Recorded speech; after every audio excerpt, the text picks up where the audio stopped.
What is leadership? Is it an elusive, instinctive talent or an inborn trait of a fortunate chosen few? Well, according to our next guest, there are elements of truth in both of those theories, but in the end, leadership, says Dr. Charles Polk, president of Mountain State University, leadership is a discipline that can be taught and, more important, can be learned. He joins us now on Sky Radio to talk about just that. Dr. Polk, welcome aboard. Thank you so very much for having me. Well, let's expand on exactly what we're talking about here and get you to talk about what is the true nature of leadership and the creation of leaders. I think most people would be inclined to look at the issue of leadership and make a conclusion that leaders are born rather than made, and that is a point of view that's held by many, many people. But it is also one that cannot be proved or disproved. In the arena here in education, we tend to think that people are equipped with an emotional DNA that prepares them to be able to acquire leadership skills.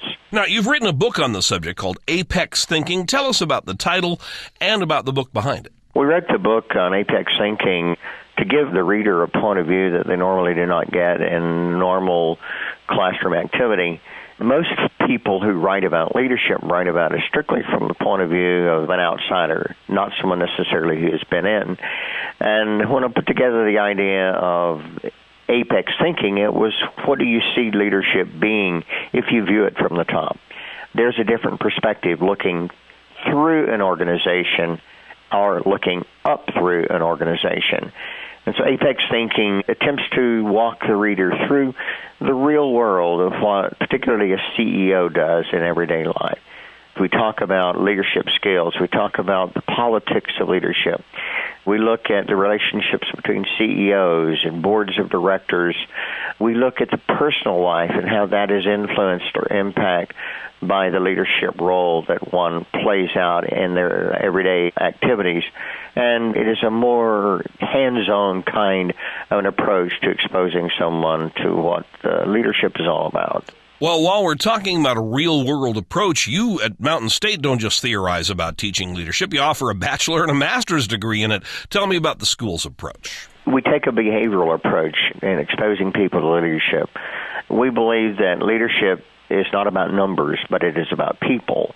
And we attempt to make it interdisciplinary, bringing those disciplines like sociology and psychology and political science to bear on what we're trying to convey to our students.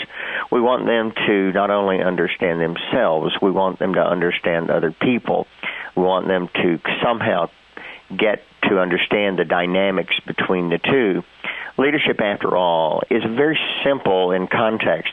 It is getting other people to do what you want them to do to achieve a positive outcome. And if you can equip students with knowledge requisite to accomplishing that, then you have effectively helped to make leaders. Well, Dr. Polk, thanks for leading us to a new understanding of this subject. Oh, you're very, very welcome. It's always a pleasure to talk about leadership, especially from the point of view of someone who's been doing it for a while. Dr. Charles Polk is president of Mountain State University. We reached him on campus near Beckley, West Virginia. They're on the web, too, at www.mountainstate.edu.